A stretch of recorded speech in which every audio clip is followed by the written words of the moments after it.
Welcome back to Humans in 5. This week on Connecting the Dots, we'd like to take a brief view into a complex area of research in the social sciences.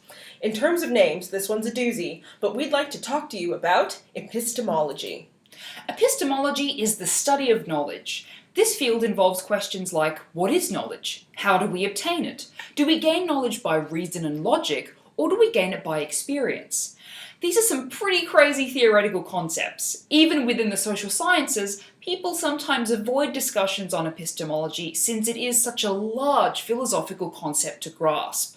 Fundamentally, epistemology comes down to understanding how we know what we know. And as often happens in research involving people, the clearest articulation of this dilemma comes from an unexpected place. None other than Donald Rumsfeld.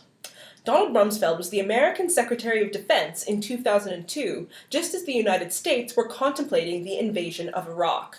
Regardless of your feelings on that particular historical moment, during a press conference on this extremely heated decision, Rumsfeld summarized, "As we know, there are known knowns. There are things we know we know. There are also some things that are known unknowns. That is to say, we know there are some things we do not know. But there are also unknown unknowns, the ones we don't know, we don't know."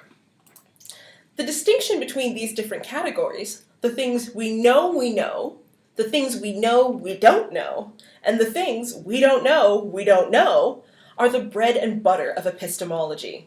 And while they still seem like abstract trains of thought, they are actually themes that permeate throughout human history.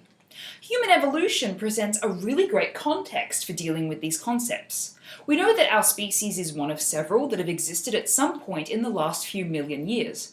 While we are working to piece together our evolutionary family tree, we know that there are some fossils we don't know much about.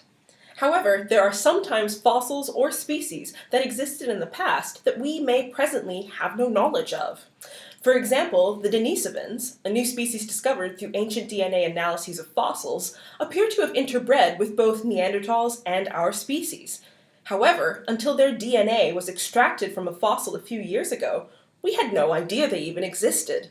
We didn't know that we didn't know about them. The Rumsfeld Conundrum has been stated before in what's known as the Socratic Paradox, which is a simple sentence we've all said at some point. I know one thing, that I know nothing. Completely independent of the pursuit of knowledge, this sentiment is something we've all felt at one point. So as researchers, it's something we really need to acknowledge about our own work.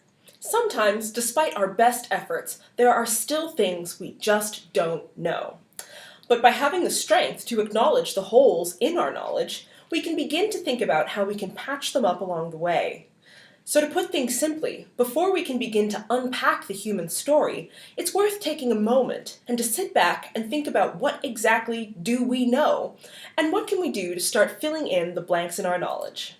Hopefully you've gained some knowledge about knowledge, and we'll see you next time on Humans in 5.